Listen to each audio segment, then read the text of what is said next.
And we're back. You're listening to the Exitology Unlock Your Profits, Unlock Your Potential show on the International Business Growth Radio Network. Folks, I am joined here today by Dr. Craig West of Succession Plus, and I am really excited about what we're about to talk about over the next couple minutes here because if you recall at the beginning of Exitology, my book, and you can download the first chapter, exitologybook.com if you don't have that, but we talk about the idea of the gold miner who's working harder all day long versus the gold miller who takes a piece of all of the gold and creates something of higher value and actually builds something of lasting value. And what we're really talking about there in that book is the inner game of business and how do you relate to business and what drives you. And why I'm sharing this with you right now and why I'm teeing Craig up for this is because Craig did a bunch of research. It's topic of his doctoral thesis about the change in exit drivers. And so, Dr. Craig West, please just take us through what are the motivators that privately held business owners have in terms of crafting their exit, and just take us through this whole doctoral thesis. Yeah, sure. I mean, we can summarize a doctoral thesis in 10 minutes. We'll do it. Absolutely. And look, there is a general theme here. And I think the key thing was, as I walked through with clients that 21-step process, I started to see a change in focus. So back in the accounting firm days 20 years ago, nearly everybody came to me and said, I need to sell this business for $6 million to fund my retirement. That was their number one goal in life. They went into the business, they built it up, they had a successful business. I need $6 million. And that might be, I've got to pay off $1 million mortgage, I've got to pay off a bank loan, and then I can retire with $3 million in the bank or whatever the numbers were. Yep. That's changed substantially. I now get very few people coming to me saying things like that. And because I noticed that change, I started to think about what's driving that. Yeah. And so the doctoral research was all about the key drivers of exit. And what we found was two things. Firstly, there is a dramatic change in what's driving particularly baby boomers' behavior towards exit. And it's mainly driven by economics. Okay. Most baby boomers around the world, whether they're in Australia or the US or the UK or anywhere else, most baby boomers around the world are independently wealthy. Oh. And most of them don't need to sell anything to fund their retirement. They're already good to go. If everything stopped today, for whatever reason, they would mostly be able to fund their retirement reasonably comfortably in any of those economies and live till they're 85 and not run out of money. I did not know that. Yeah, it's quite interesting. So, and that's because certainly, in Australia, property prices have gone up. These are people that bought their family home in 1975, not in 2015. They bought it literally 50 years ago. And so that increase in value has gone substantially. They may well have borrowed at that point in time $25,000 as their mortgage to buy the property. Yes, they've probably traded up, they've probably moved, they've done all those sorts of things. They've put money into investments for that period of time. We all know that time in the market is more important than timing it. So if you started investing in 1980 when you were 28 years old and started a business and you've still got that money in there, you're doing pretty well by now. Yeah. So financially, most of them are fairly well off. Not all, of course, but most of them are pretty well off, which means selling my business for $5 million to fund retirement is not important anymore. And what we are finding is they've been in business for a long time, these people too. We regularly talk to owners that have had their business for 25, 30, 35, 40 years, literally. That means they've got a different emotional connection to that business. So if I've been in business for 25 years and I've got money independently set up and I own my home and I've got investments and I've got a stock portfolio, whatever else I might have. Sure. My need changes. I don't need to sell my business now for $5 million to fund retirement. What I want is to look after my employees, look after the supplier that's been with me for 20 years, look after the customer that always orders from me no matter what else is offered to him from my competitors. And so we call that legacy or stewardship type exit. So the old model of, the gold miner, the financial harvest is no longer anywhere near as important. There are still some people that need to do that for whatever reason. Of course, that's perfectly fine. Sure. What then happens is this legacy stewardship issue becomes the key driver. And so people say things like, I want to look after my employees. I've got people that have worked with me. I had somebody in my office not 2 weeks ago. I've got a PA. This person told me my PA has literally worked for me for 30 years.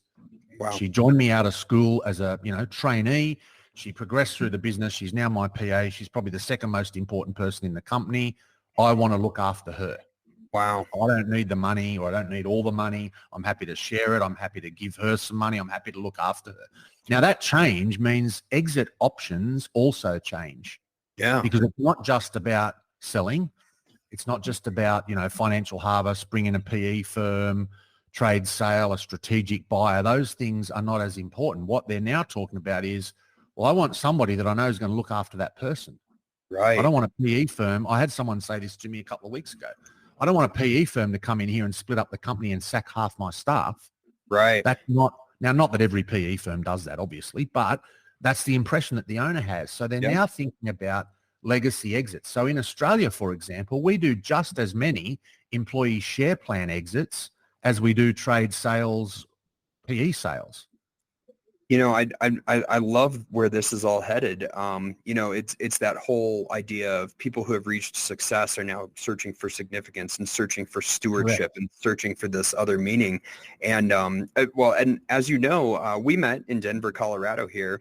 And Colorado is one of the leading states in the USA that is helping the whole state of Colorado. For those who don't know, the state of Colorado is helping employee stock ownership plans happen here in the state to keep the businesses and the workers in the state and keep the economy rolling. And so there is this sea change, if you will, of what is happening in the exit planning space. And I love that you found these drivers from the internal frame of people and how they're really relating to what they want out of their life. What else did you find during all this research? Well, I think that point's a really important point, because one of the things the Exit Planning Institute's been talking about recently is, this creating significant companies. Mm-hmm. And creating significant companies for a lot of these owners doesn't necessarily equate to a dollar amount. It equates to a company that's got employees that have been there for 20 years, a company that's built products and supplied them to the local, hardware stores for the last 20 years, a company that, the local mum and dad consumer market knows and understands and buys from, loves the brand, knows the people in the store. Mm-hmm. All that kind of thing is quite important when you're thinking about that. And coupled with the economic change of the baby boomers already having enough money, that's enough to change sort of the exit strategy. It is, and it reminds me, earlier in this same season, we had a gentleman on here, and he was coming from more of the business coaching mindset, and something that he shared with us was the importance of defining your game, and then are you winning your game, and then how do you play your game? And that's really what you're talking about here is these people are driven by a different set of metrics, right? Success might mean taking care of that business across town there. It might mean keeping the PA on and selling to the right, if it is going to be an eventual sale, selling to a successor group who's going to take care of the human beings and not just be another statistic where 80% of the people are gone after 2 years.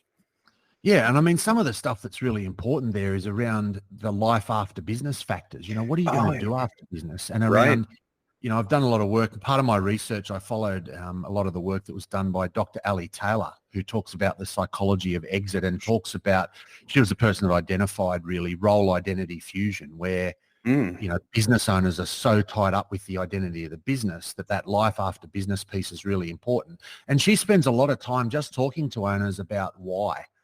So yes, okay, you want to sell your business for $5 million. Why? Well, do you need that money to retire? That's one answer.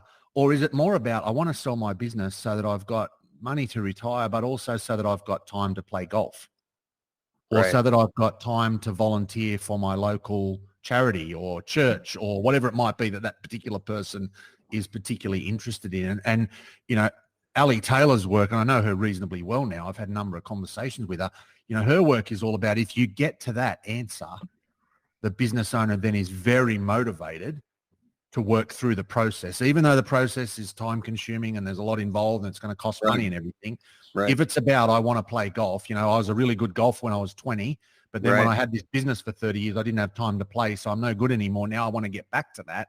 Yep. That motivator is what will actually drive the exit decision.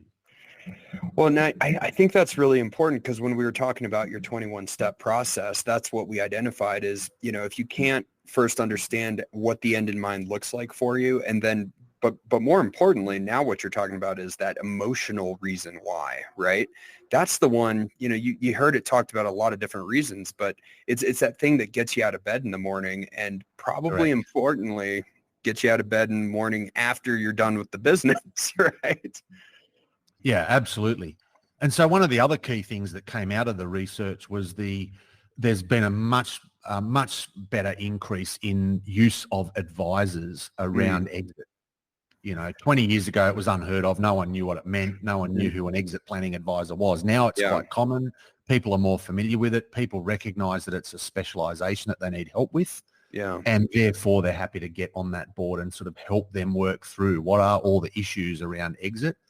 If I've got a particular goal to play more golf, what are all the things I need to do to get me to that goal? And I often ask clients, I'm going to employ this person. I'm going to make this decision. I'm going to buy that property. Is that getting you closer to playing more golf or further away from it? Because it looks to me like it's getting you further away from golf. And as soon as you say that, they go, oh, whoa, hang on. Let's think about that. Yeah, let's regroup here. I'm glad you shared so much of this, and yeah, I know at the beginning I jokingly said, here, let's share everything in your doctoral thesis in the next 9 minutes, right?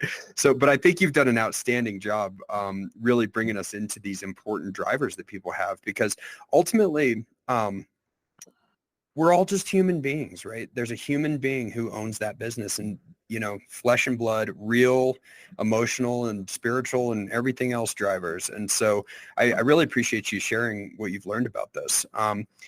If you could share one more takeaway, maybe before we take a short 2-minute break, what would it be about this aspect of the exit planning process? I think the key thing is advisors often rush through this because it's difficult, it's challenging, it's a conversation they're not used to having. It should take as long as it takes to get the actual goal really clearly articulated. So I get owners to articulate really clearly, what is your outcome? Time, value, life after business, all of that needs to be put together. And the owner needs to be able to clearly articulate it and then communicate it to all the other stakeholders, family, shareholders, whoever else it might be.